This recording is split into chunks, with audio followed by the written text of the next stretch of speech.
Council on Independent Living, Nickel, here in Washington, D.C., and the Association of Programs for Rural Independent Living, or APRIL, in Little Rock, Arkansas. Support is provided by RSA at the U.S. Department of Education, and no official support of the presentation should be inferred. And please do take a minute to fill out the evaluation form after the call. This being the third part, you all heard it from me before. It's very quick to complete, and it's very important to us. There is a separate evaluation form for each part of the training, so let us know what you think of today's presentation. So with that, I want to welcome back Melanie Herman, our presenter for today, and for the whole series, I should say. Melanie is, of course, the Executive Director of the Nonprofit Risk Management Center in Leesburg, Virginia, outside Washington, D.C. So far, we've heard about effective hiring practices and performance evaluation. So let's jump back in today with discipline and departure. Melanie? Thank you very much. It's my pleasure to be the presenter for today's program, and we have quite a bit of material to cover, so I think we'll just go ahead and get going with the content.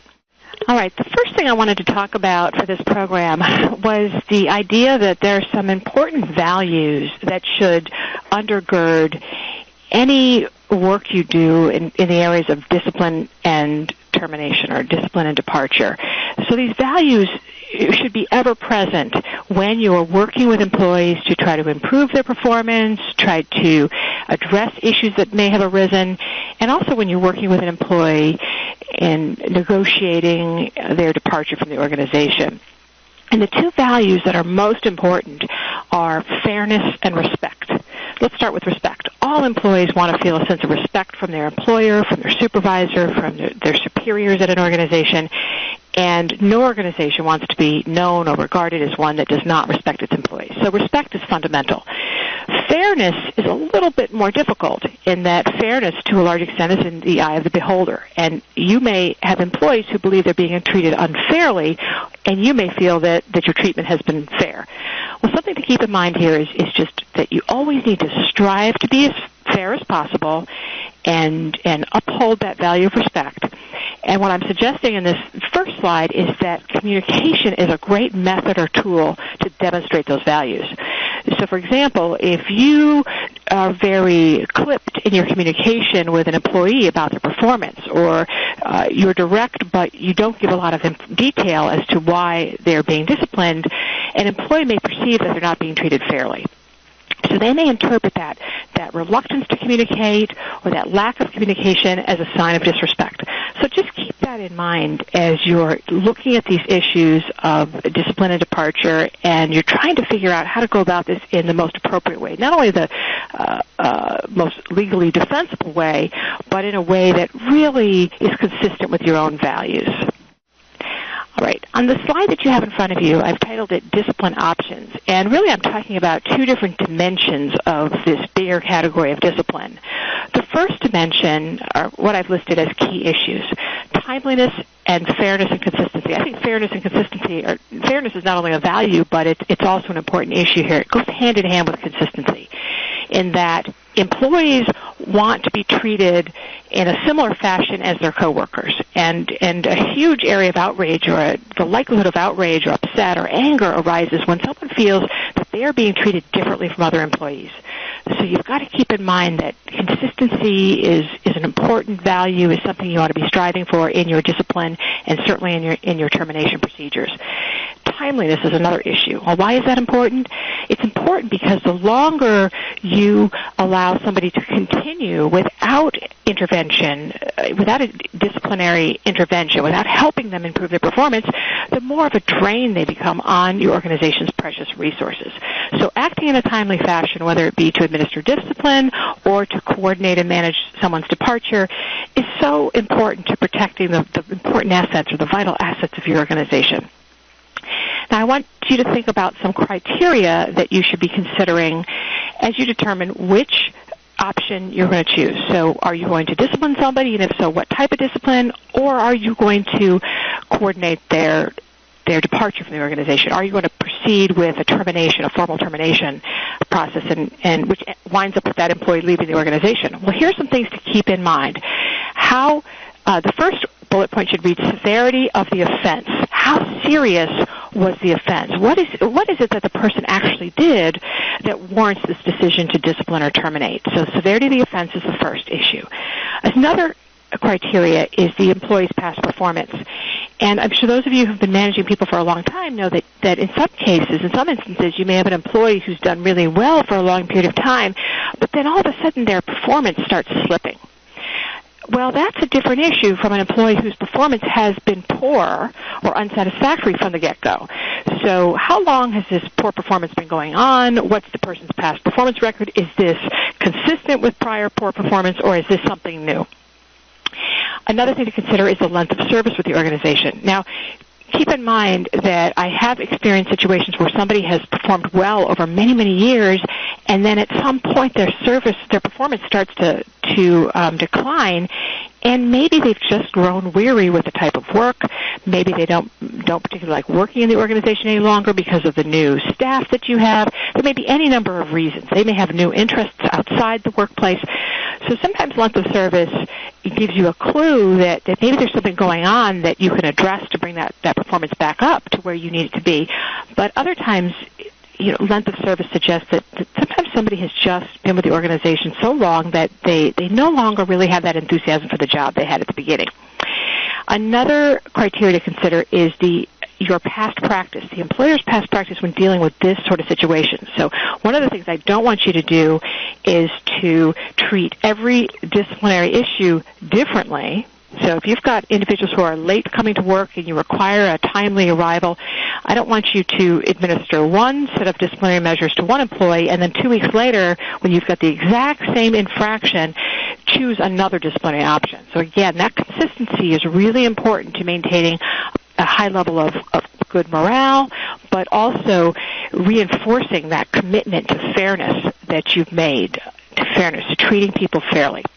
All right, so one of the most important pieces of good news that we have when we talk about this topic, which understandably is a bit depressing for many of us who don't really want to think about having to discipline or even fire employees, but one of the pieces of positive news I wanted to share is that you have lots of options. And I think sometimes what happens is many supervisors become frustrated and in thinking about what they're going to do. If somebody's not doing well or they're exhibiting some bad behaviors that are unproductive in the workplace or that hurt the organization, we tend to feel like we don't have a lot of options. We get frustrated by the sense that we don't have a lot of options. And in my experience, what I've found is that we have more options than we might first imagine. And so what I've done on this slide is list some of the options that every supervisor has, most supervisors will have in an organization. So you've always got the option of verbal and written warnings. You've got the option of a salary freeze to send a message. Now, some of you may be thinking, well, we've had a salary freeze for a long time anyway, so that would not send a message. That is something that really is more determined by economic conditions and resource availability. You've also got an option of demoting somebody. Perhaps you've got an employee who's not performing well, but you may see their potential to perform really well in a different position, or perhaps working in a different unit or department or working for a different supervisor. So just because someone isn't doing well or they're exhibiting some bad behaviors doesn't necessarily mean that it's time to remove them from the organization. You've also got the option of a final written warning. Obviously, a written warning sends a much stronger message to somebody than an oral or a verbal warning. And then this next issue, the one-day or option, the one-day paid suspension, a one-time, one-day paid suspension, a day of commitment. I'm going to talk about that in the slides coming up. You've also got the option of an unpaid suspension, sending somebody home without pay, without the kind of homework that we're going to talk about in the next few minutes. Two additional options, probation. You can put somebody on a short-term probation period where they're under, and that really refers to somebody being under additional scrutiny with certain things they must do during that period. So perhaps you'd say you're going to be under a 30-day probation so we can see some improvement in your performance, and we're going to monitor your performance to see that you are living up to these expectations. You're doing the things we've asked you to do. You're not making the mistakes that you've made in the past that have led to this probationary period. So that's certainly an option. I don't think many employers take advantage of really this range of options. And then, of course, the last option is discharge. And I really think that is the last option, and I would just encourage you to be thinking about all of these other options that you have when somebody is not performing at the level you need them to perform at, or their behavior is inconsistent with your values, your rules, your protocols. right, let's spend a couple of minutes talking about this paid suspension, this idea of a day of contemplation. The idea of offering an employee a day of contemplation is really intended to invoke a sense of obligation on their part and encourage them to make a personal resolution to improve their performance. I would recommend that if you offer this to an employee, you offer it one time while they're employed with you only, that this not be something you offer every 6 months when their performance slips, and that you offer this paid suspension, this 1 day of contemplation with full pay, but that you do require that an employee do some homework while they're home. So let's talk a little bit about what I mean by this day of contemplation. What I've done on the next 3 slides is I've given you some language that you might include. Actually, it's on the next 2 slides. I've given you some suggested language as a model to use in developing a homework assignment for somebody who's being given this day of contemplation. And what this first slide says is basically an introduction, and you would give somebody this letter at the same time that you're actually having a face-to-face conversation with them about the issue. And the letter just confirms what you're saying, what you're verbalizing. And basically what you're saying in the letter is that we're giving you a written warning about XYZ, about whatever the issue is, and in doing so, we're giving you a day off with pay so you can give some additional thought to your commitment to this organization. And the purpose of this is to impress upon you the seriousness of, and this is where you would need to fill in the blank, your misconduct, your inappropriate conduct, your actions, your failure to meet standards, your failure to meet deadlines, etc. So whatever the reasons for this 1 day suspension are, you want to detail those in the written memorandum, in the letter to the individual. And you're basically telling them that if they choose not to come to work the day after tomorrow, the day after their paid suspension, their employment will terminate effective close of business tomorrow. So tomorrow will be their last day paid. If they decide to return to work, if they've really taken the opportunity to use this day of contemplation productively, then we want to know, what is it they're planning to do? What will they do to correct the problem, address the issue? And in this written memo or letter that you give to the individual, I would suggest that you be very specific about the things you want them to address. You want them to present a written action plan that will explain how they're going to improve the performance or cease the behavior, what steps you're going to take to cease that behavior that's prohibited. Okay, now I want to talk about progressive discipline. This is a topic that we hear a lot about, and people talk about progressive discipline, and I think a lot of organizations believe they have progressive discipline or tout that they actually have a progressive discipline system, but don't really understand it or perhaps don't use it effectively. So it's frequently misunderstood, even though it's quite common to have an organization claim that they have some system of progressive discipline. Progressive discipline is guidance that an employer follows in administering discipline at the appropriate point. So, for example, progressive discipline is based on the idea that disciplinary steps should increase over time or based on the severity of the offense. So, for example, you would not give somebody a very terse, formal letter explaining some poor conduct or some way in which they've not met your expectations as the very first form of communication. Most of us would instinctively initially approach that employee and say, let's talk about what's happened. Let's have a conversation about what's happened. And if it happens again, I'm going to put it in writing. That's the next step. So the idea of progressive discipline is that the severity of or the type of response, the action you take, is based on the progression of the bad behavior, poor performance. And for most of us, the first instance of any performance failure will be treated as a warning. We will issue some sort of verbal warning rather than put it in writing, or more likely to put it in writing over time. So that's really the essence of progressive discipline.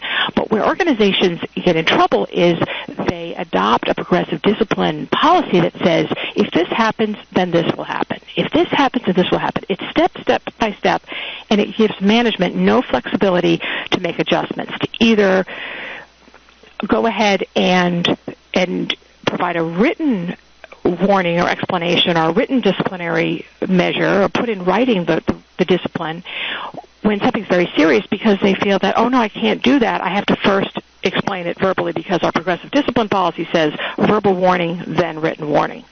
So just keep in mind that a progressive discipline policy can be an asset and tool. It can give your supervisors and managers guidance, but it should not be so constricting that managers feel like they have to follow the steps in order, that they cannot go to that written warning if they haven't already done the verbal warning. Because there may be instances where a written warning or discipline that's articulated in writing that's more formal is warranted because the individual's actions have been so egregious. Either their performance has been so poor that you're convinced that they really won't see it unless you write it out, or their behavior has been so egregious and would constitute, for example, gross misconduct that simply calling them in and having a conversation with them would be insufficient. All right, my next topic is the fundamental fairness formula, and this is something that we came up with some years ago at the Nonprofit Risk Management Center to really offer some guidance and a framework for employers who really believe in fairness and want to apply fairness.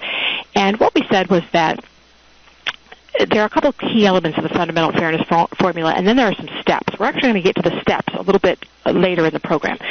But the two key elements are as follows. The first is that you follow your internal policies and procedures. And we strongly advise all employers when making any personnel decision, taking any personnel action, that you follow your internal policies and procedures. And when people call and ask, is this a good idea to do as follows, the first thing I'll ask them in return is, what does your internal policy say? What does your personnel handbook say you will do under these circumstances?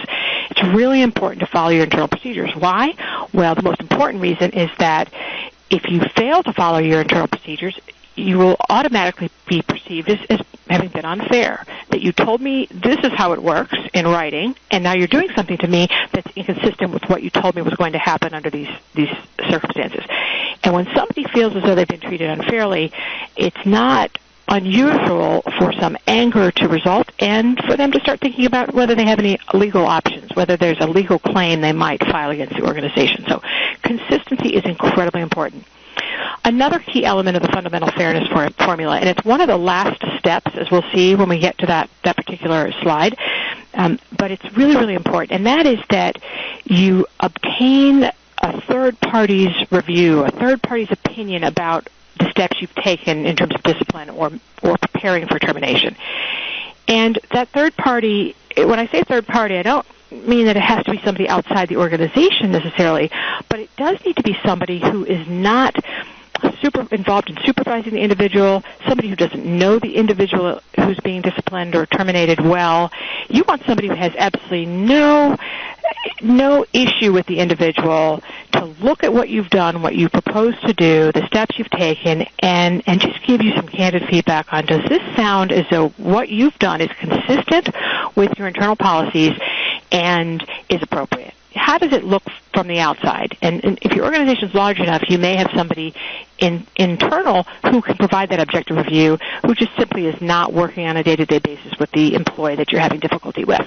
But in smaller organizations, sometimes that objective review really needs to come from somebody outside, an attorney that you call on for advice on employment matters, an outside human resources consultant, et cetera, somebody else who advises the organization on a regular basis. All right, we'll come back to that a little bit later in the program. The next topic I wanted to touch on was employment at will. And we talked a little bit about this in the first segment of this series, but I wanted to just reiterate, what do I mean when I say employment at will? Employment at will means that either the employer or the employee may terminate the employment relationship at any time and for any reason except an illegal reason. So that's really what it means. Either you, the employer, or the employee can terminate the relationship at any time for any reason except an illegal reason. So once in a while somebody will call and ask me, is it okay to terminate somebody for a dumb reason, for a silly reason, for something that seems trivial? Well, the legal answer is yes, as long as that you perceive it to be trivial, but in reality it's actually an illegal reason.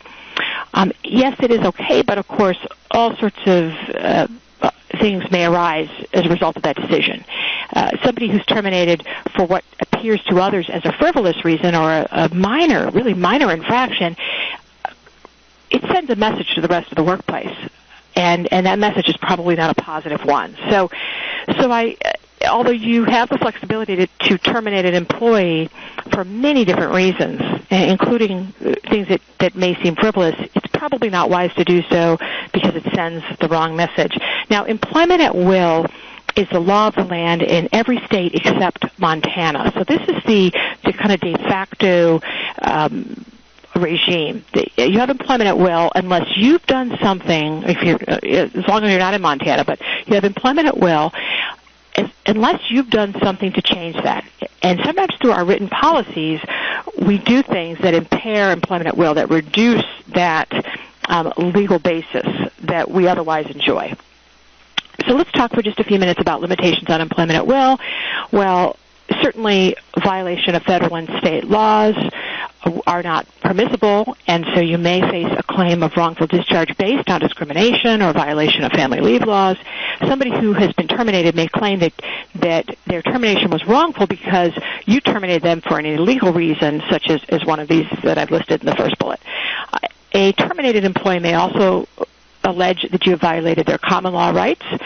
They may say that their discharge was in violation of public policy. And a terminated employee may also claim that you have breached a contract with them. And your initial response may be, well, no, we don't have employment contracts. We have employment at will here. But the employee may say, look, you said in the personnel manual that you would follow the following steps if I did not perform up to your standards, and you didn't follow those steps, and that personnel manual was a contract. It was a legally binding promise. Or perhaps you told me when you hired me that you expected I would work here for the next 10 years, and you only wanted to hire me if I worked here for 10 years, and I've only been here a year, and now you're letting me go. So you have violated your commitment to me to work here for 10 years, and so that's an illegal or wrongful termination. All right, on the slide in front of you, I've titled it, Termination, Does the Lingo Matter? There are lots of different terms that are used to describe the act of removing somebody from the workplace. I have mixed feelings about this. I think that the lingo does matter in some cases and gets us into trouble. When we don't take it seriously enough, it can get us into trouble. So I want to point that out in just a minute. So on this list, I've listed some of the common terms: termination. Sometimes we refer to it as being separated or let go. It's a very neutral term. Separation is a neutral term. Termination certainly connotes the idea that somebody was let go for poor performance or behavioral issue. Separation, I think, is a much more neutral term. So that may be preferable in some respects. Dismissal or being fired certainly suggests like somebody was being let go because of unsatisfactory conduct. Retirement has a positive connotation, right? Retirement suggests that somebody has decided on a voluntary basis to not only leave the organization, but to actually cease being gainfully employed. Now, once in a while, you will hear of somebody retiring, and you later discover that they were forced out, or they left under duress, or they had no intention of really retiring. They just were leaving the organization. Now, layoff is the term that's most frequently misused, and a layoff implies that an individual is being put on an unpaid leave status, but if work ever becomes available suited to their skills and along the lines of the work they were doing previously, they may be rehired, and the term is also used furlough. And the way in which it's misused is that, unfortunately, some organizations, some employers, tell employees that they're being laid off when in reality they're terminating them for poor performance, and they have no intention of bringing them back. And that's a mistake. That's something you should not do. So never use the term layoff when you're really taking action to remove somebody from the workplace on a permanent basis. So just an important reminder there. A reduction in force implies that more than one person is affected, so you're not just letting one person go, but you're actually reducing the workforce. And most organizations would proceed with a reduction in force for economic reasons. You know, the revenues, the dollars are just not available to support the continuation of the organization at that prior size or level. The term reorganizing implies that positions are being changed or eliminated, or reporting relationships are being adjusted. I've also seen the use of this term, reorganizing, when a leader of an organization wants to remove people from the workplace. And I would say that that's also an inappropriate use of the term. So please don't use the term reorganizing or announce that you have a reorganization process as a way to remove somebody. You don't want to tell me that you're going to need to let me go, so you come to me and tell me that, well, we've reorganized and your position doesn't exist any longer. I actually worked in an organization where that was done a couple of times, where we were reorganizing on a regular basis, and each time we reorganized, it was all about removing somebody from the workplace. And at the time it occurred to me, why aren't we just removing that person from the workplace? Why are we jumping through all these hoops to pretend that we're reorganizing? And I think it was really because there was a fear of telling somebody. There was a reluctance to tell somebody that they had not performed well and they could no longer work for the organization. There was just a human reluctance to deliver that bad news, and the person in charge felt that announcing a reorganization was easier. But unfortunately and sadly, every time we had a reorganization, it required a lot of work on many folks' part, and people involved in redoing the position descriptions and the organizational chart, and it was confusing, it caused a lot of disruption, and it consumed a tremendous amount of resources to go through this almost pretend reorganization. Elimination of a position refers to where you're simply eliminating a position, and it may have absolutely nothing to do with the person who was in the position. It certainly is not an appropriate move when you have somebody who's performing poorly, that you use the elimination of a position as a proxy for removing them. You really should remove that person for poor performance. But in some cases in organizational life, we find that certain positions are no longer needed or the funding is no longer available. And as I said a minute ago, I think separation of employment is probably the most neutral term. All right, the next slide just gives us a reminder that it's not only what we say to people, what we say to an employee who's subject to discipline or who's being terminated or who's being put on probation or sent home for that day of contemplation. It's how we say it that matters. And I just wanted to remind everybody on the call that to keep in mind the values of compassion, fairness, and even kindness, and that these values should underpin not only what you're doing, but how you're doing it, how you talk to people, and realize that none of us want to have this conversation with somebody, this difficult conversation about poor performance, or the difficult conversation about the need to terminate their service.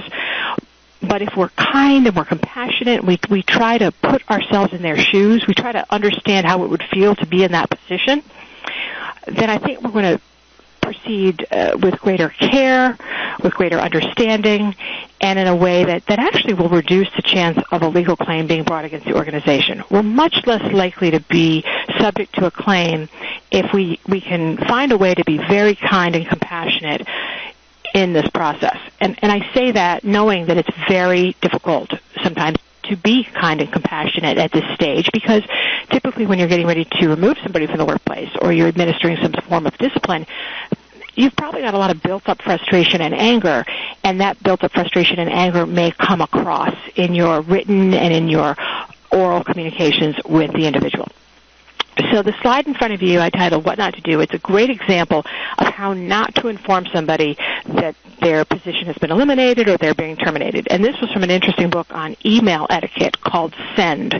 And there are two versions or two editions of this book. It's a terrific guide, and there's lots of humor in it about using email in office communication. And this was an example of an employer who sent an email to apparently hundreds of employees to let them know that they were being let go. And the email said, the workforce reduction notification is currently in progress. Unfortunately, your position is one that has been eliminated. I use this as an example of just the coldest possible way to let somebody know that they are out of a job, that they are going to be standing on the unemployment line. So just a reminder, there are always options when it comes to communications tools for communicating information. Please don't use email to notify somebody that they're being terminated. That's the wrong methodology. You've got to show more courage than that. All right. My next slide is on economic realities, and just pointing out here that it's a fact of organizational life, of life of our economy, that most organizations from time to time will face some form of hardship that requires a reduction in workforce, that requires that positions perhaps be eliminated or even restructured. that we respond to a decline in the demand for services or a loss of funding. If we don't do that, we put the health of the entire organization at risk, and of course the future, the sustainability of the organization is in question. So the need to retrench or regroup due to loss of funding is not unusual, but letting people go may trigger claims. So these are kind of some facts of organizational life to keep in mind, that from time to time you may find it necessary to undertake a reduction in workforce, eliminate certain positions you would love to keep but you're unable to keep, and that you shouldn't be terribly surprised if in some cases employment claims result, that somebody who's been let go and no longer is gainfully employed decides that they're going to bring a claim against you for wrongful termination. I said something a few minutes ago about the fact that when you terminate somebody or when you impose discipline, you may find that anger results, that somebody becomes very angry and upset. Now, once in a while, you may encounter an employee who is very accepting of discipline or even termination, that recognizes that their performance has not been up to your standards or their behavior has been contrary to your requirements, and they fully expect to be terminated. So I've experienced that during my career, but I've also experienced situations where employees did not understand, were surprised even that they were being separated from the organization. And I think the lack of understanding or the lack of knowledge, advanced knowledge, or the degree to which someone's surprised may be related to this issue of the reasons for termination. If you've provided repeated warnings about performance and you've reiterated your expectations, then someone's less likely to be surprised. Unfortunately, in the nonprofit sector in particular, we find that many employees seem to be surprised when they're terminated due to economic circumstances, and that perhaps loops back to this issue of communication, which I talked about at the outset, which is that some leaders of organizations fail to keep their employees in the loop and fail to provide appropriate updates and information on what's happening to the agency. And so people at a lower mid-level may have no idea that the organization is under duress.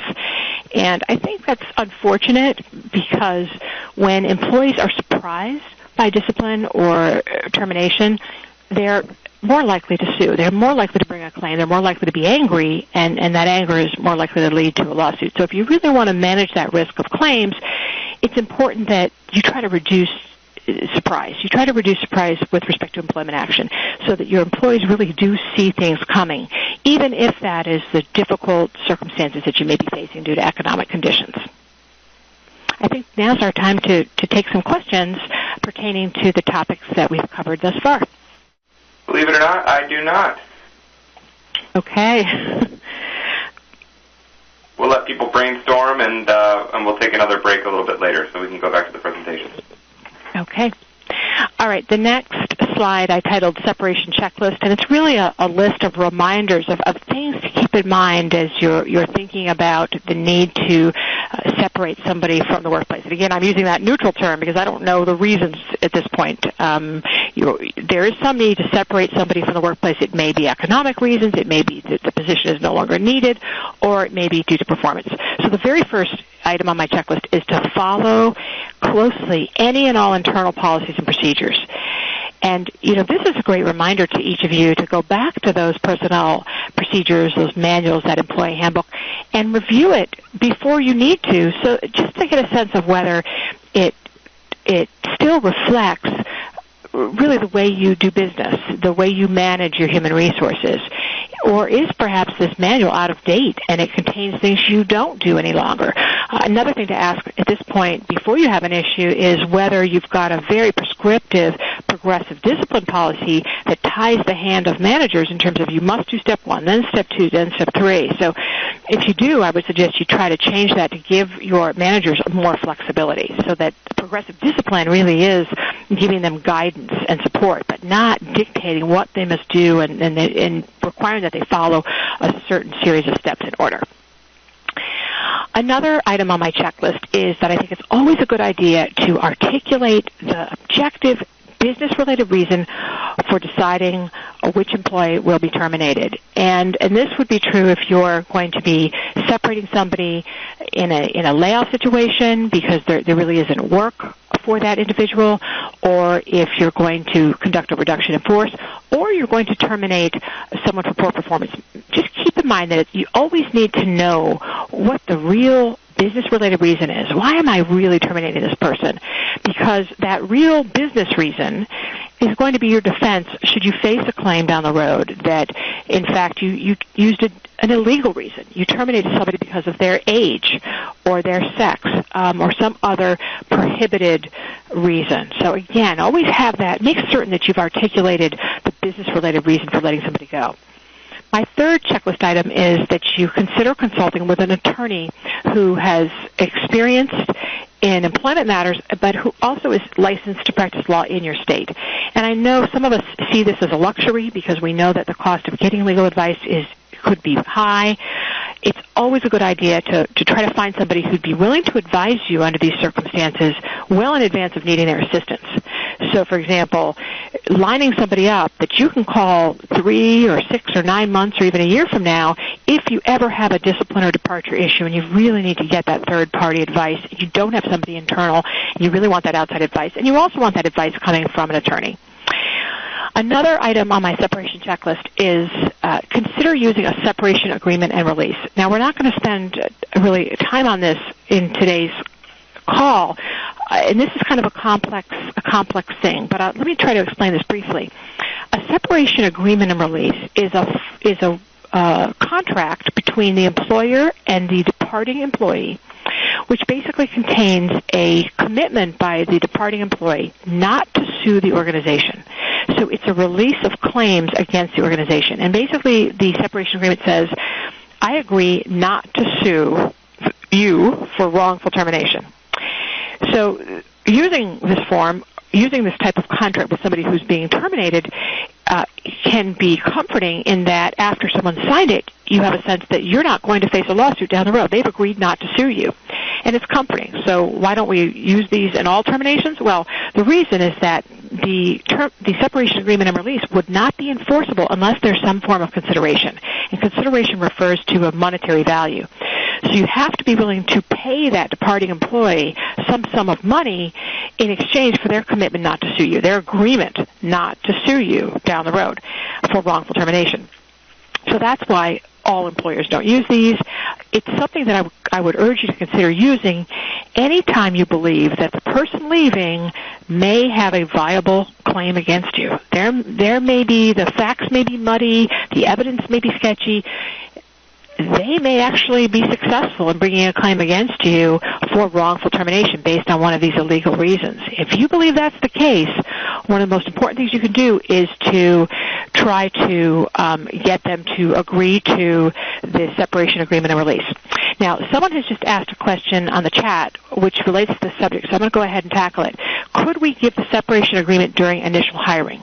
And the answer is no. The answer is no, because the separation agreement and release is really something that comes at the end of the employment relationship, and it says, I will not sue you in exchange for this sum of money.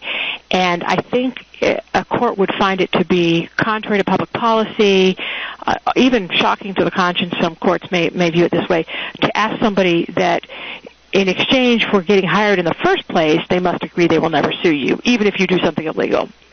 But at the end of the employment relationship, these releases can be upheld, but you have to follow the requirements for this type of contract very carefully. So, for example, one of the requirements is you have to give somebody time to think about what they're doing. If they're going to give up their right to sue in exchange for a sum of money, you have to give them time, which means that they have to be permitted to sign it and then revoke it. They may have 7 days or they may have 21 days, depending on their age, in which to revoke that contract that they've signed. So you're not going to sleep well for a while, but eventually once it's signed, you will sleep better.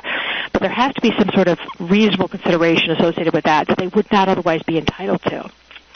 My last bullet point on the checklist is to review your insurance. And for many organizations, insurance for claims alleging wrongful employment practices is under something called Employment Practices Liability Insurance, or EPLI. And for many organizations, we don't purchase a separate EPLI policy. We actually purchase a directors and officers liability policy that includes employment liability coverage. so check your policy to see if you have coverage, and the reason for that is you want to know if you do face a lawsuit alleging wrongful termination, will an insurance company fund the cost of an attorney to defend you in the process. So it's good to know that in advance. And if you don't have directors and officers liability coverage, or you don't have any coverage for wrongful employment claims, then you may want to consider finding an attorney, trying to find an attorney who agrees in advance to represent you at a reasonable rate should you ever face a claim. So that would be a backup to not having coverage in the first place. When we think about separating employees, I want you to be thinking about both the planning that's required, that this isn't something that should be done, in a rash way, in a sudden way, without any planning, and it probably shouldn't be done without following some steps to prepare. And preparation is necessary, and it's really important to avoid almost 100% any sort of termination that's done on the spot. We talk about on-the-spot termination, where somebody makes you so angry, you become so angry with their performance or their behavior that you just decide you're fired, right? That you take that approach. A much better approach and a more legally defensible approach is to take a little bit of time to figure out what you need to put in place, what documents you need to compile, whether you have record to support the action, and thinking through the steps that you're going to take and being very thoughtful about it. One of the things we notice when we look at employment claims statistics is that during economic downturns, there seem to be more in claims, and one of the reasons for this is the idea that during an economic downturn, it may take people longer to find a new job, and so in some ways that creates an incentive for them to bring a claim against their former employer because they're having such a hard time finding a new position. So employment claims do tend to bubble in tough economic times, and then when the economy is strong, we see far fewer instances of employment claims. And my thought is that this isn't because there are fewer instances of illegal conduct or discriminatory action. It's just that when somebody's been terminated and they don't have a difficult time or they have an easy time finding a new job, there's less of an incentive to spend the money that would be required to hire an attorney to represent them to bring a claim against your organization. So there's less incentive to come after you because they're able to move on to the next job and they want to spend all their attention and effort and energy on that new position. The next slide explores the idea that it's hard, if not impossible, to prevent all EPL claims, all employment practices liability claims alleging wrongful employment actions. I think it is hard, if not impossible, to prevent all of these claims. However, I believe very strongly that an employer who is committed to being thoughtful and taking the necessary time and being careful about how they go about terminations is far less likely of facing a claim in the first place, and also is far more likely to survive a claim relatively unscathed. And there are two different types of claims referenced on this slide. One is administrative complaints, and the second is litigation. An administrative complaint is a complaint filed with an agency such as the Equal Employment Opportunity Commission or the equivalent state agency alleging some sort of wrongful or illegal employment action, whereas litigation refers to, of course, a civil lawsuit filed in court.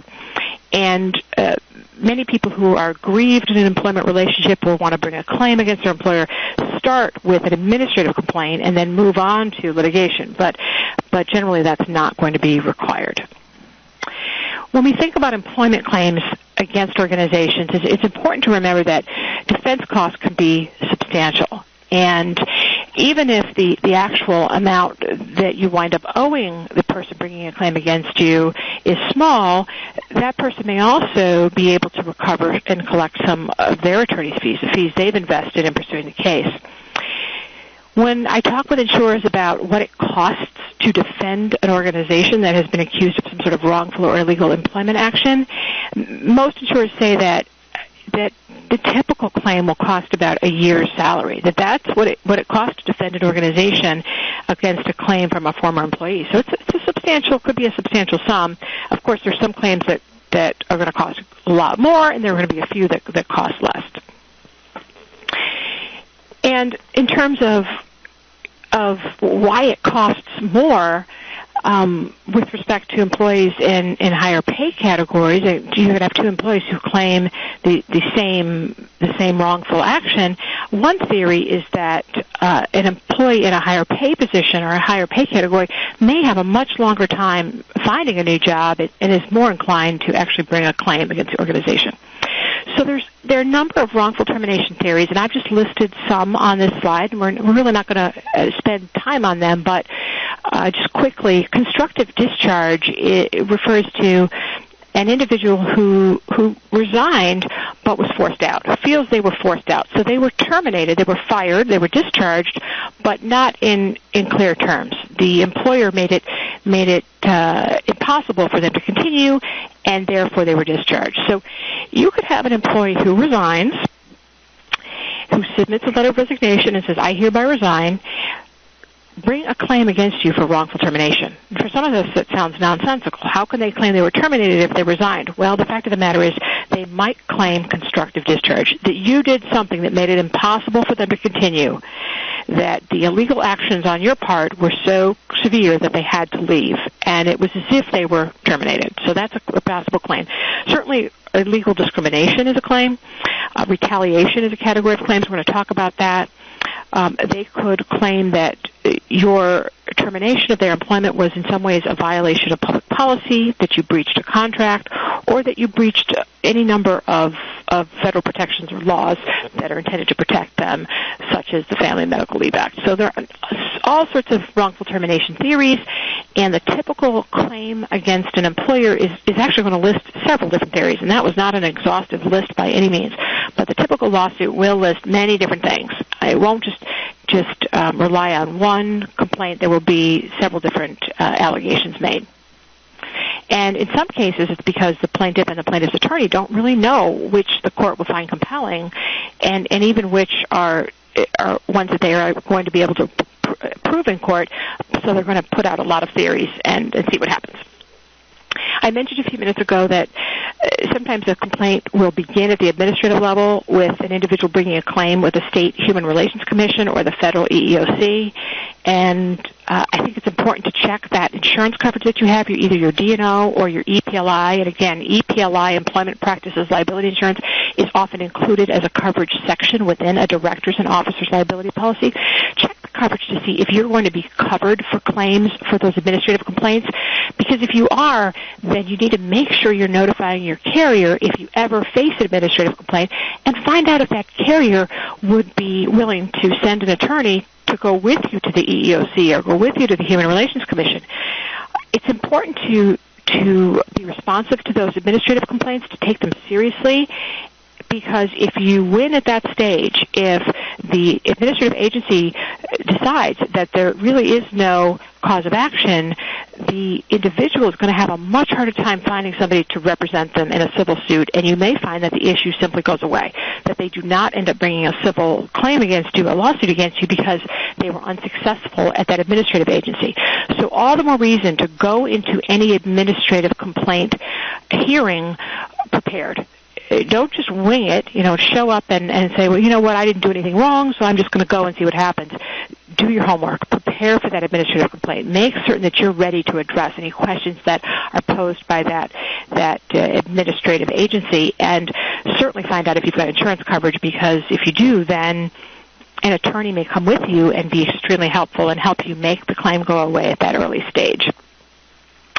Something else to just consider is that if the EEOC or your state human relations agency offers mediation, I think it's important to take advantage of that service. Even if you think that the claim is fanciful or that you're going to prevail in the end, mediation has some positive benefits. I've listed those on the slide.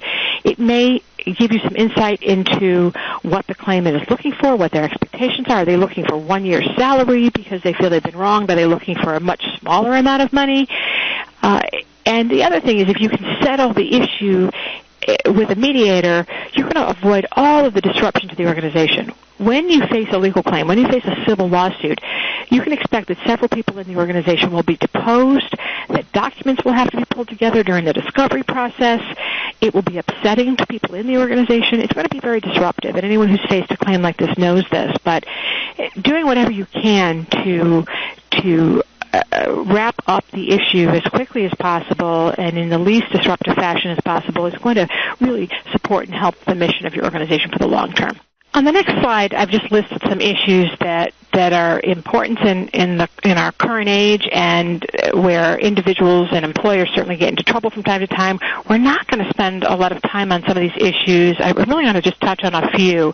We're going to focus on the first three: age discrimination, ADA, leased employees, and a little bit on retaliation. We're not going to get into religious discrimination and gender identity or sexual identity issues, but just because we don't have time. But these are issues that you should be aware of, that what we're seeing is, a growing number of claims in these areas, and the nature of claims filed by aggrieved employees continues to change and evolve over time, sometimes in relationship to new laws that are passed, sometimes in relationship to new interpretations of laws or new rulings at state and federal courts lead to kind of a new wave of claims or claim activity.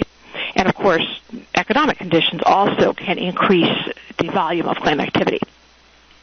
So I wanted to start with the issue of age discrimination and just spend a couple of minutes on this. And it's been interesting because the EEOC chairman last year, or 2009, the acting EEOC chairman, held a hearing to look at this issue of age discrimination. And one of the issues the EEOC has been focusing on and looking into is the impact of worsening economic conditions on the employment landscape. And the EEOC has received many, many complaints from individuals saying that they have a hard time finding a job simply because of their age. And so the EEOC is just one of the agencies that's been looking into this and trying to understand how these views about older workers are impacting the overall workplace and what employers need to know. And one of the things that the agency has concluded is that there are both conscious and unconscious stereotypes about older workers, which lead to employers underestimating the contributions that older workers will make to an organization. And what the EEOC has noticed is that older workers, in some cases, are disproportionately selected for layoffs during RIFs because they're perceived as making fewer contributions or a lesser volume of contributions than younger workers. And to add insult to injury, older workers seem to have a much harder time finding new positions due to age discrimination. And age discrimination is a form of discrimination that can be very subtle, and I do think it is driven by, in some cases, unconscious stereotypes, that people making hiring decisions aren't thinking to themselves, I'd rather hire somebody 10 years younger. They're thinking, I need to get somebody in this job with a lot of energy, and this person doesn't seem to have a lot of energy. So they're thinking other things which really tie back to some perceptions about older workers, which actually may not be true at all. So these stereotypes about older workers seem to be very prevalent, and certainly I've heard lots of examples and anecdotal information about this during the last couple of years.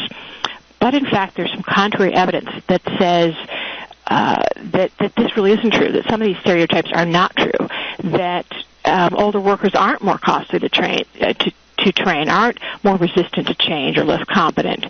And there's been some interesting research findings done by Michael Campion at Purdue University showing that over time, an individual's performance actually improves with age. And if there are declines, they tend to be small. So the opposite of what is a common stereotype, is true according to this one individual's research, but I've seen other reference to this as well. Now, there was a case in June 2009, a Supreme Court case that appeared to make it harder for plaintiffs to prevail on age discrimination claims.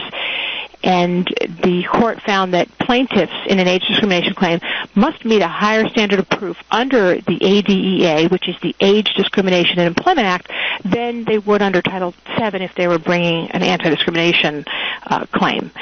So, it's not necessarily easy to prevail in an age discrimination claim, but there's certainly evidence that people are growing in sensitivity about this form of discrimination, that people are more and more aware these days of the Age Discrimination and Employment Act, and the fact that workers who are age 40 or older are protected by that federal law. It's important that you recognize that. I think when some people hear Age Discrimination and Employment Act, they presume that the protection is for workers who are perhaps in their 60s or 70s or 80s, and actually the protection applies to workers who are 40 or older.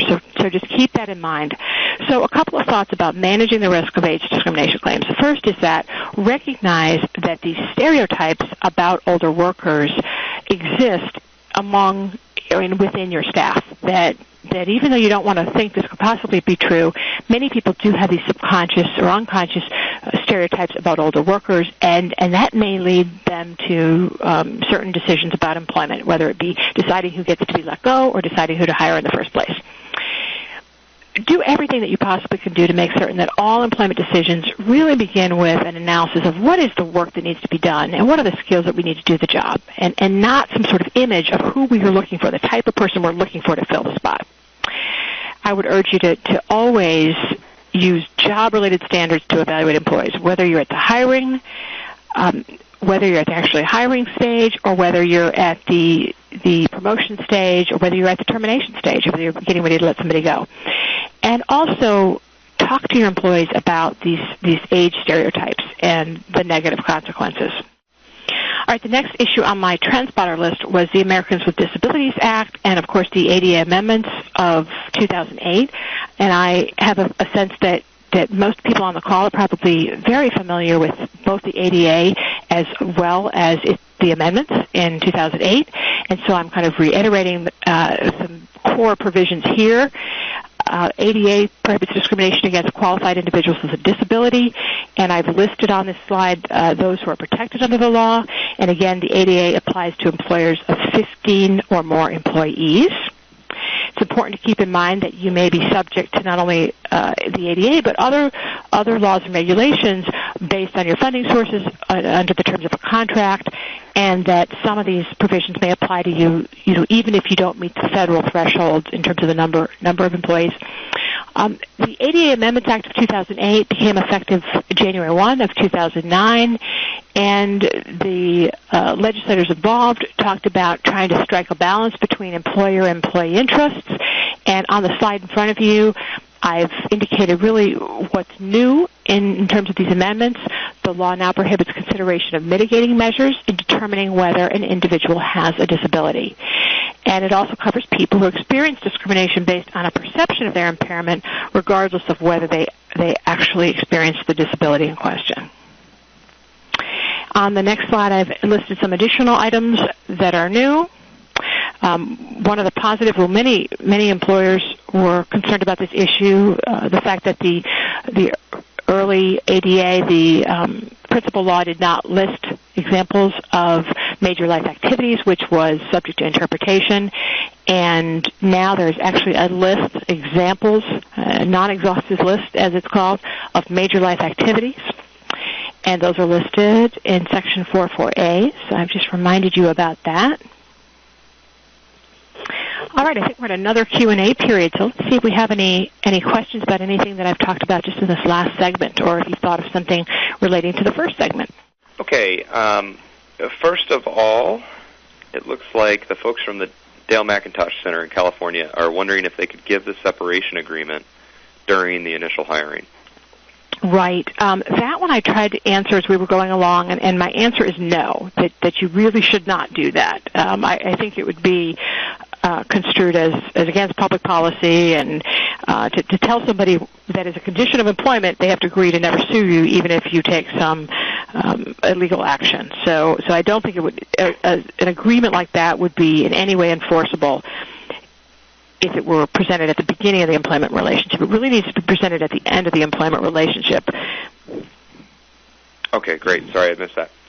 Also, Amber Smock from Chicago is wondering about if an employee claims their poor performance, is disability related. Do you have any tips for handling the situation? Right. So this is a tricky situation, and you really have to determine and figure out whether a reasonable accommodation is available. And I think an initial response to a comment like that would certainly be to ask the employee, and I always encourage employers to in the topic of accommodation, to really go back to the employee and say, well, what would be, from your standpoint, what kind of accommodation are you looking for? How can we help you, empower you to perform at the level that we require? What would we need to do? And I think in having that conversation with an employee, you're going to hopefully learn pretty quickly whether there really is any accommodation that you can offer to help that employee perform at the high level.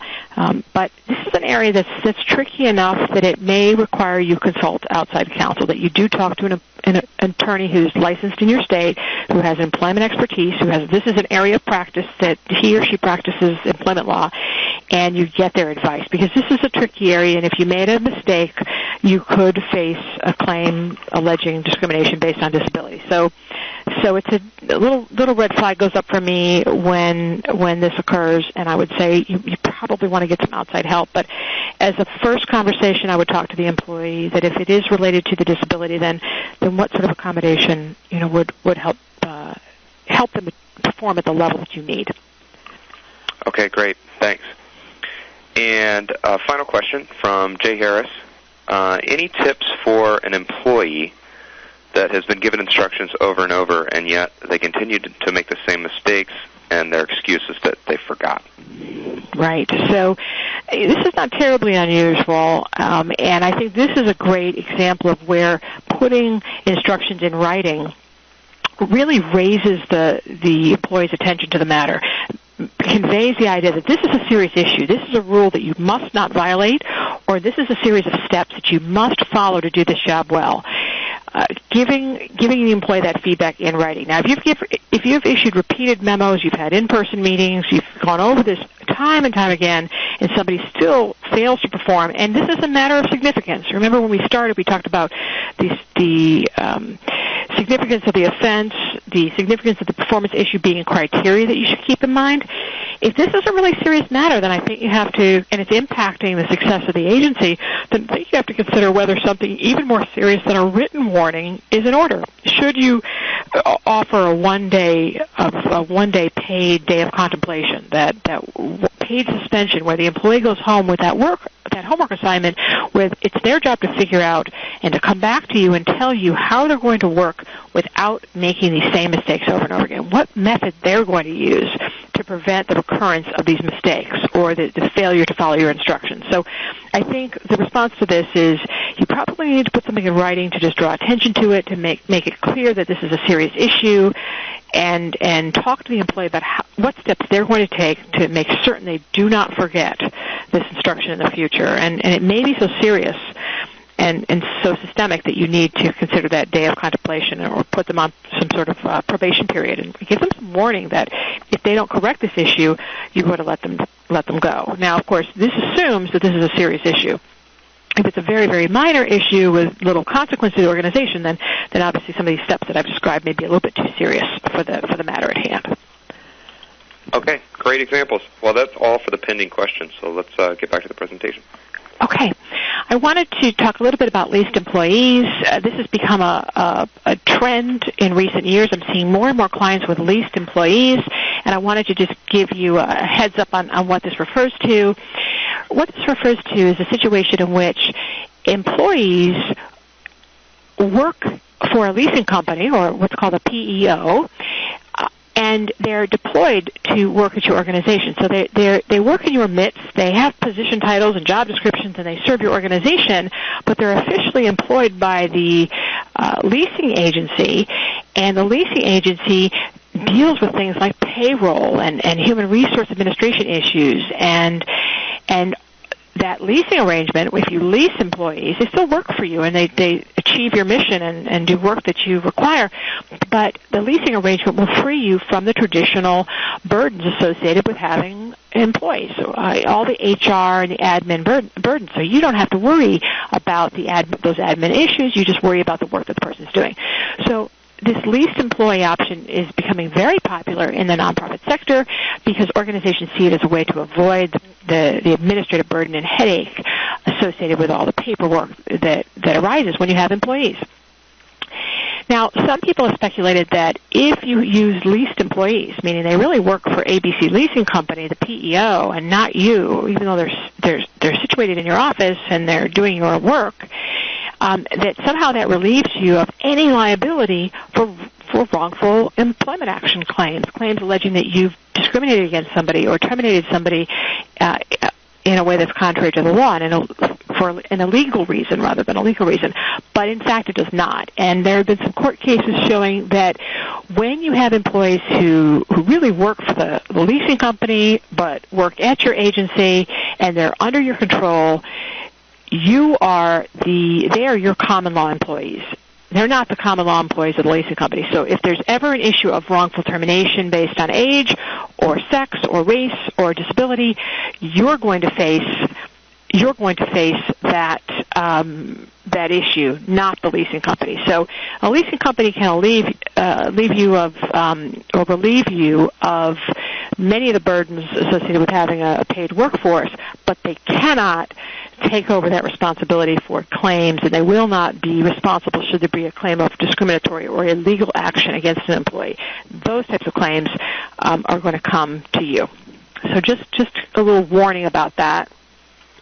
Keep in mind, and this third slide on this topic reminds us of that the employer always retains liability for claims of discrimination and for the safety of employees in the workplace. And that's you, even though technically under this contract with the leasing company, they're employees of the leasing company. So just something to keep in mind. And I just noticed that the use of these leasing companies is becoming very, very popular, and I can certainly understand why. And there are some terrific upsides to using a leasing company, but you've got to be aware that those legal risks of claims alleging discrimination you're not relieved of that risk. That risk still exists, even though you've alleviated some of that burden, the administrative burden of managing the workforce. Another hot topic that was on my list is that of retaliation. And a retaliation claim is basically a claim that says, I was fired or demoted or my pay was reduced or the terms of employment were changed because I complained about illegal conduct at the workplace, or because I participated in some investigation or about allegations of wrongdoing. So you retaliated against me. You took action against me that's illegal for doing something that I was legally entitled to do. Now, claims alleging retaliation are at record levels. I think that more and more employees, as well as employers, are aware of the risk of a retaliation claim. I think there's some misunderstanding and uncertainty about really what is retaliation. But claims are up. And what the EEOC is telling us is that retaliation charges, the claims that it receives at this federal agency that receives these administrative complaints, that it's the second highest categories of claims behind race discrimination, and it's far more prevalent than other forms of alleged illegal discrimination, including gender discrimination. Now, someone who files a claim alleging retaliation may also make other claims as well. So they may claim illegal termination based on sex, based on age, and illegal retaliation. They can make all of these claims. One thing to be aware, if you're a government contractor, there are many laws that protect people who blow the whistle on an organization. So retaliation is not permitted is illegal or impermissible under many different laws, many sources. But I just gave you one example, the American Recovery and Reinvestment Act, the act authorizing the use of these stimulus funds, had a specific provision that said that would protect whistleblowers who were working for grant recipients under the stimulus funds legislation. So whistleblowers, people who blow the whistle on their employer, who report alleged wrongdoing or believed wrongdoing, are protected under many different laws. And, of course, somebody who believes that they've been retaliated against may bring a claim against you for retaliation. So some tips for avoiding retaliation. Make certain that your policies are very explicit in prohibiting retaliation, that you do not retaliate against somebody for filing a workers' compensation claim, for reporting what they believe to be fraudulent or illegal conduct, if they do so in good faith, and make certain that everybody who's in a supervisory role understands this, that retaliation is against the law, and it's also contrary to your values and your policies.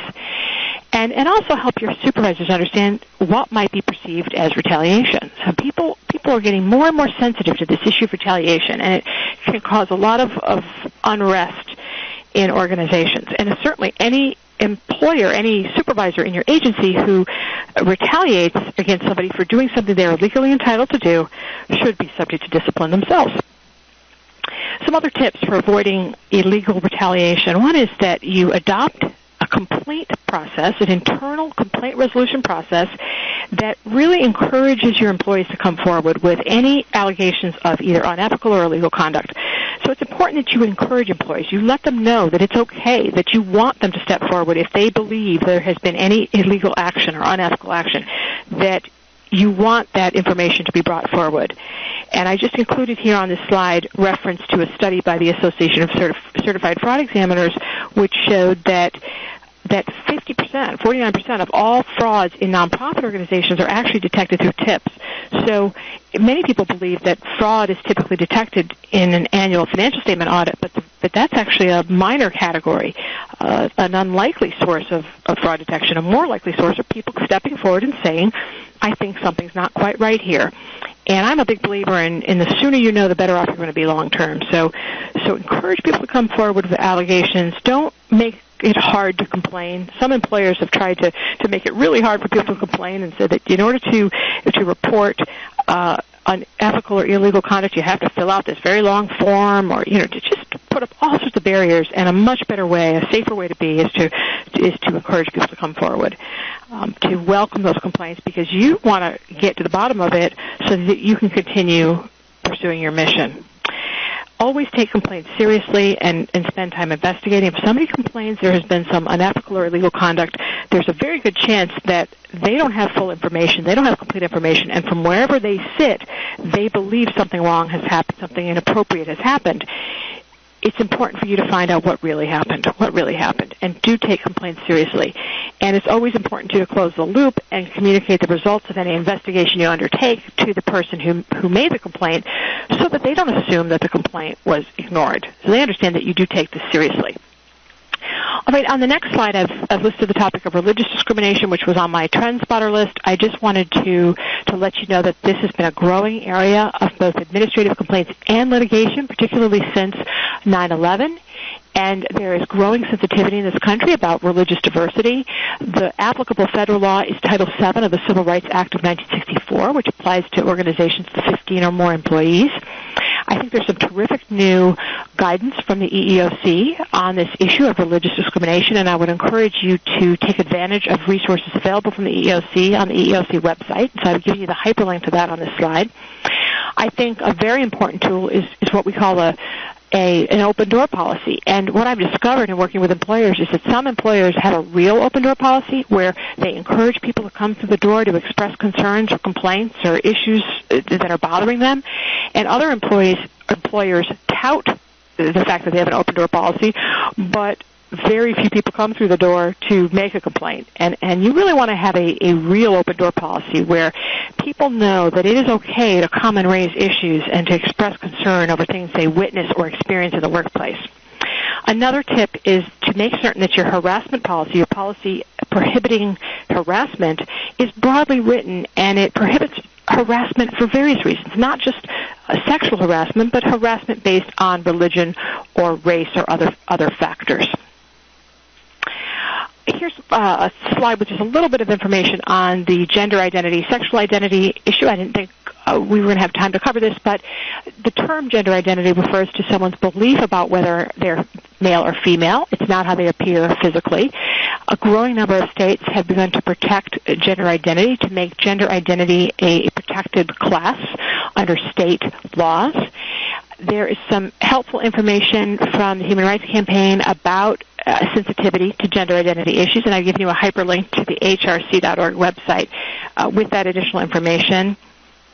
And a recent study, apparently of Fortune 500 companies, indicated that a growing number of companies, 35% of these very, very large companies, are deciding on their own to prohibit discrimination based on gender identity, as compared to a very small number that did back in 2000. So in 10 years, this field has grown, knowledge of this issue has grown tremendously, and many employers are deciding to adopt internal policies even where they're not required to do so or subject to that requirement under state law. I wanted to share with you this 4-step mediation process, an example from Jillian T. Weiss and Associates about working through mediation in the employment context and really successfully going through a mediation process. Anyway, so this is some advice from Dr. Weiss, following these 4 steps, having an initial meeting with the employee about the transition process. And this mediation process, right, this has to do with that transition, the sexual identity, gender identity transition that somebody may be going through, how to kind of address this at a very practical level in an organization. So having an initial management meeting, having a joint meeting with the employee and the supervisor to go over the plan that the individual is going through or following, and also letting coworkers know what's happening with respect to this employee who's going through this gender transition. So this is a very tricky issue. I'm starting to encounter more and more organizations that are having to deal with a gender identity issue with one of their employees, and it's not that unusual actually in large organizations to have at least one employee who's gone through this. But anyways, I would urge you to give this some additional thought, to check out the resources that I alluded to from the Human Rights Campaign about this issue, and also you can Google this particular firm for more information about the idea of a mediation process when you have an employee who's undergoing a gender transition.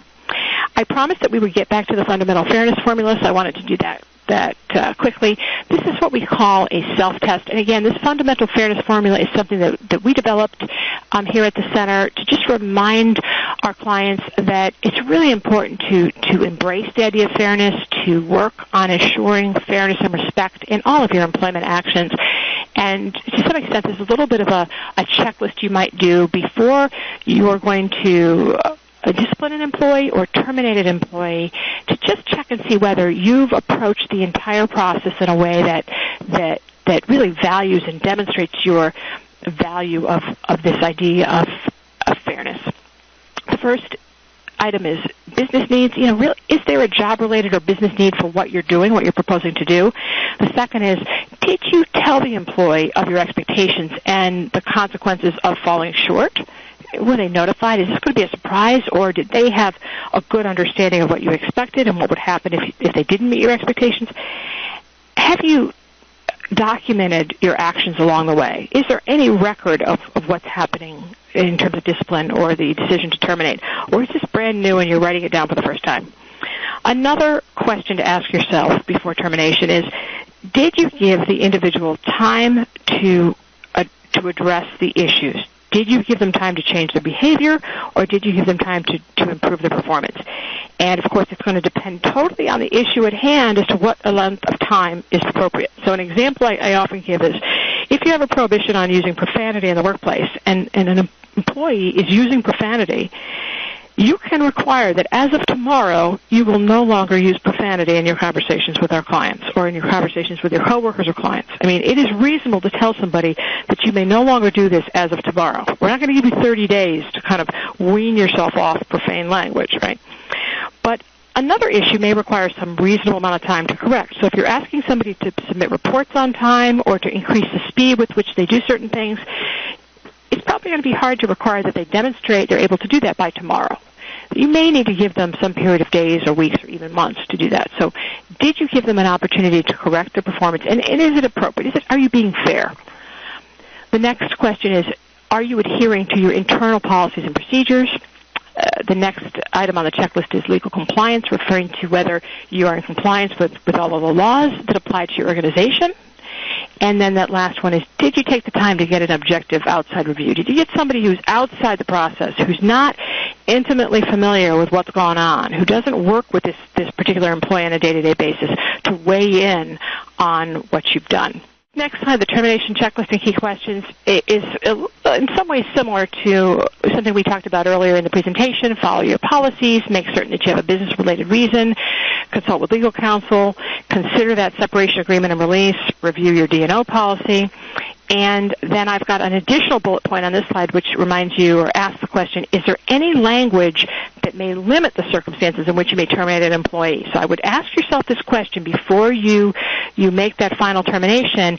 Is there anything in an employee handbook?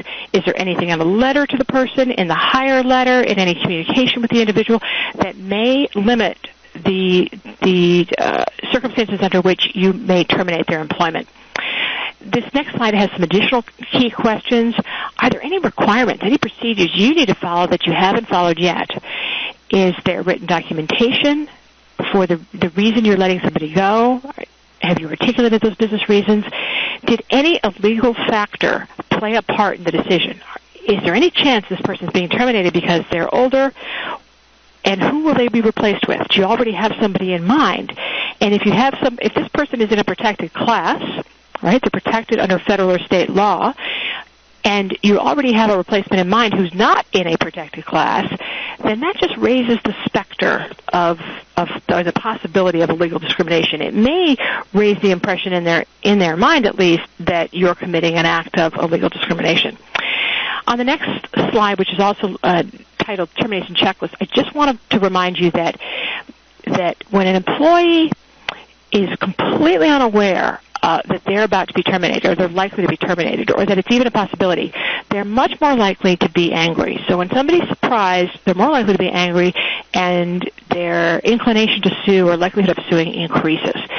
So one of the best ways to reduce the likelihood of a lawsuit or a claim against your organization is to avoid these surprises, to do whatever you can to make certain that employees see it coming, that they're not surprised, that they know it's a possibility, that they know you do hold everybody accountable for their work and their behavior, and that discipline up to and including termination is always possible if somebody chooses to violate your rules or to exhibit behaviors that are prohibited or to fall well below your expectations for performance.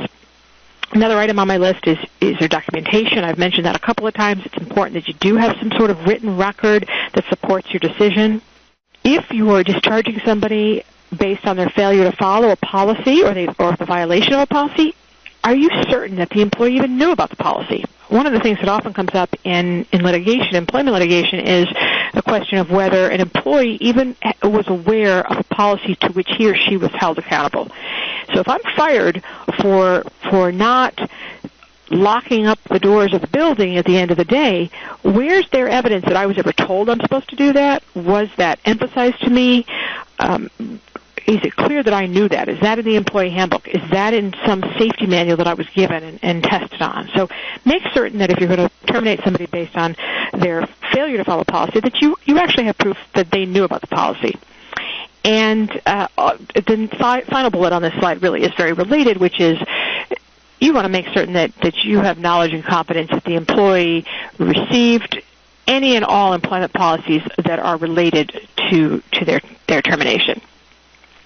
And on this, I think this is second to last slide, I've got some additional key questions.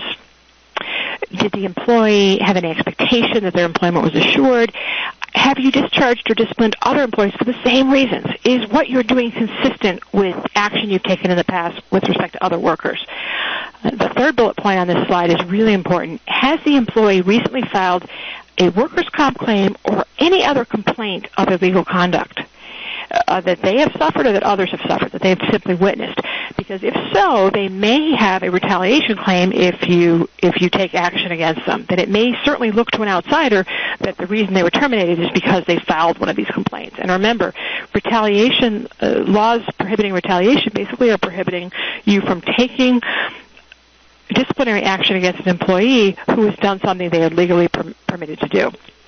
And then it's always good to take a look at the employee's most recent performance evaluation to see what sense you get from reading that evaluation. And many employers get into trouble when they discover that an employee they're getting ready to terminate has performance evaluations that basically document the individual's glowing performance over a long period of time. All right, I just had a couple of final issues to talk about, 2 slides to go. The first is final pay. And really this is just a cautionary note and a warning that it's never permissible to withhold someone's final paycheck as ransom for property that you believe they owe you. if an employee owes you money, you can only deduct the amount they owe you from their final paycheck if you've got a written authorization to do so. Now, that's the kind of thing that you can get at the beginning of the employment relationship. But please don't fail to give someone their final paycheck because they haven't brought in their laptop or their cell phone or any other equipment that you've given them. Really important that you not withhold that final pay or hold it ransom, because there are final paycheck laws in most states that say you have a very short period of time in which to issue that final paycheck, and that you may not make deductions without the employee's advance permission. Other thing I wanted to warn you about was the service letter laws. Some states require that you provide a written reason for termination if the employee asks for it. And so what I tell all of my clients, and I would urge everybody on the call to do, when you terminate an employee, make sure you've taken the time to write down the reasons for the termination, and that you've even written a letter to the employee describing the reasons, whether you give it to them or not. And if they ask for it, you're going to need to give it to them in many states. I think telling people why they're being terminated is a really good idea from a risk management standpoint, because if you don't tell them why they're being terminated, many employees will simply guess. And most employees who are guessing are going to guess an illegal reason rather than a legal reason.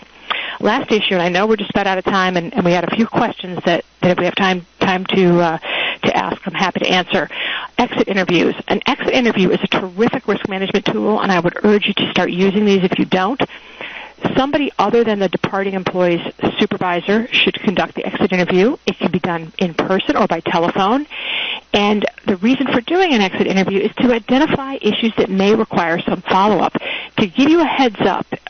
For example, if the employee believes that they've been discriminated against, you may find out in an exit interview, and that gives you some time to think about it and to prepare for a potential claim. The most important question on the exit interview, in my view, is a question that asks as follows.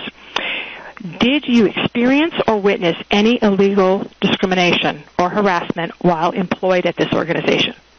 I would include that on any list of exit interview questions. I would also ask things about what was the best part of working here, what's the primary reason for leaving. Gives you some additional information about satisfaction with the workplace. But that question about whether the individual experienced any illegal harassment or discrimination is really important, because that gives you a heads up that you may be facing a claim, and it also gives you a heads up or a defensive posture, some great evidence to use in the event you subsequently face a claim from that individual. You have written evidence that they've told you no, they did not experience illegal harassment or discrimination. So it can be a great defensive tool if you're later sued, and if the person indicates that they have experienced that wrongful action. It gives you a chance to prepare for a potential claim. That is going to be it for me, and I think we're down to the final questions and answers. First question comes from Donna. Go ahead, ma'am. Your line is open. Yes, we have a policy, we have a practice where new employees are required to read the policy and procedures manual and then sign off for each policy read. We have an employee who just has not gotten around to reading it. We told her, you need to read it, but she hasn't yet signed off. What would you recommend in a situation like that? Sure. Well, I think having the policy that you're required to read and agree to abide by the policies is an excellent risk management policy, so I commend you for doing that. The policy has no value, though, if it's not enforced. So you need to, I think, take action and look at some measure of discipline.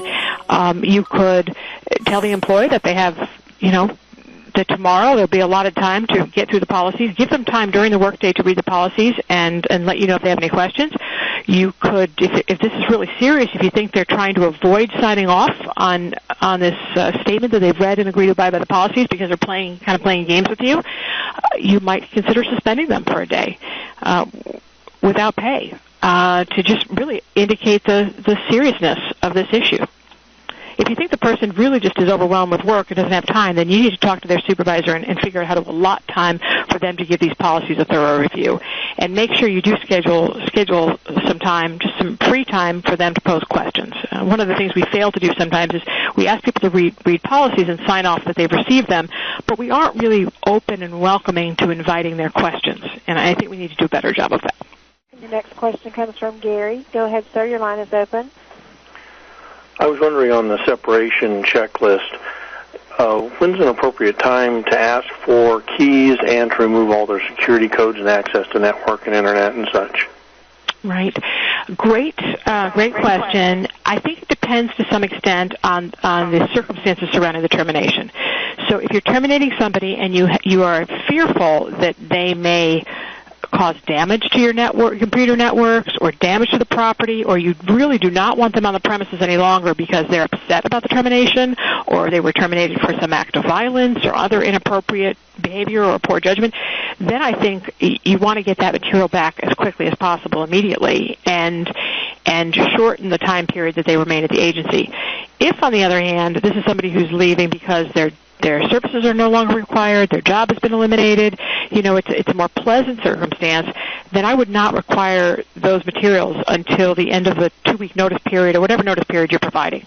So I would weigh very carefully the upsides and downsides of whether to let somebody go effective today, make all your terminations effective immediately and require those keys and equipment and codes back, or whether to give people a period of notice, give employees a period of notice. I will tell you that the consequence of not giving notice to employees that are being let go for poor performance or things that fall short of violence or egregious conduct, the consequence of not giving notice and just saying your employment ends today. If we're going to terminate you, it's today, right now, no warning. The consequence of that is it sends a message to the rest of your workforce, and you're going to find that employees are less likely to give you notice when they find a new job because they feel that you don't respect them in turn to give them notice when it's time to let them go. So I caution against terminating employment on the spot, requiring all that material back, sending somebody on their way immediately, except in instances where you really and sincerely believe that the person poses a danger. I'm going to have to pick and choose. We've got a ton, and we have a little bit of time, but being over, let's take some of these. From the chat screen, someone is wondering, Melanie, if you have any tips about, on day of termination, preventing a scene, how to work with an employee that's very upset. Yes, exactly. So this is a tough issue, and I've experienced terminations where I expected a scene and didn't have one, and I've had a couple where I did not expect a scene and there was. First and foremost, respect the person's privacy. Do not terminate somebody or have that termination conference in a place where they're in full view of everybody else, right? And where they may feel that making a scene is going to be to their benefit. The second thing I would do, so have it in a area where you're respecting their privacy, where you have no intention of embarrassing them, of upsetting them, and you really are trying to take into consideration their feelings. So that's really important. The second thing is have somebody in the room during the termination that is liked by, if this is possible, that is well liked and respected by the individual who's being terminated. And hopefully you have somebody who's in an administrative role, an HR role in your agency, whose part of their job is to not take care of your employees, but be the voice of kindness to your employees. And I've worked in organizations where we went through some really difficult terminations, and we happened to have a director of administration who had just such a sweet and lovely personality. She had such a great way of comforting somebody who was upset, and I was amazed to see how she would diffuse a potentially difficult situation. So when somebody got upset, she'd say, look, you don't need to do this. This is not, we understand you're upset, and let's just do this in a way that is not, that doesn't cause you further upset or doesn't cause you any embarrassment. So having that voice of reason, that person that the individual respects, I think makes a huge difference. Respecting them, doing it at the end of the day, perhaps after other people have left. Another option, kind of a far-out option, is if you really believe the person's going to make a scene just because they believe that that's the way they want to leave, they kind of want to go down in flames, then you can always call them into your office to have this final conference. I would have at least a witness there as well, in addition to yourself and the person being terminated, and have somebody else in the organization organize so that other people have gone home. Let everybody else go home, so that when the person emerges from this conference, there's nobody to make a scene to. So that would be kind of my last resort. Do it at the end of the day. Send everybody else home while you're in that meeting with an individual. Okay. Thanks, Melanie. I'm seriously considering separating someone who cannot. Well, the situation is something that happens, I think, quite often at perhaps independent living centers, and that's the fact that this is a person who already had a disability before, and that's what we do. Most of our employees are. But he had a stroke, and he was out on medical leave. He's been back. We took him back as soon as he got his doctor's release, and we've been working on his reintegration plan for 3 months, and he doesn't seem to be able to rise to the occasion of the essential functions of the job. Right. How long should I be, trying to see if this gets any better? Right. Oh, it's such a tough question. It is tough we situation. Really care. Yeah, absolutely. And I have worked with organizations over the years that have had to make the tough decision to let somebody go who just could no longer do the job after a serious medical event. This is definitely an example of where you probably do want to touch base with an attorney, if you possibly can, who's licensed in your state, just about the steps you've taken. I would ask yourself, does everything we've done, every piece of paper related to this issue, show that we were compassionate, and kind, and fair, and we really did our best to try to bring this person back into the workplace in a meaningful capacity, without, damaging the organization, without putting the organization at risk of not getting its work done under various funding contracts and such. So I would just try to step back and get that third-person view, but the amount of time, it's just so hard to say. I think it's going to just differ based on the circumstances. But when you get to the point where you feel like you've tried everything, you've done everything you possibly can, and there's just no even hope of it working out, I think you need to have a conversation with that individual, and chances are they may actually understand. But again, remember compassion and kindness and anything you can do to be supportive during this tough situation. And if it's possible to get outside legal advice, I think it would be a good idea to do so. Absolutely. Thank you so much. You're welcome. Okay, thank you, Melanie. I want to point out the evaluation form. If you're on the webinar, there's a final page to the PowerPoint here that has a link to the Vovisi evaluation form. That's a live link. You can click right on it, and it'll take you to the evaluation. If you're on the telephone, you can access that on the training page where you got the connection information. And as I mentioned at the beginning of the call, there is a separate evaluation form for Part 3. So please do let us know what you thought of today's presentation. I want to thank Melanie so much for another excellent presentation in this series, and I want to thank all of you for being with us today.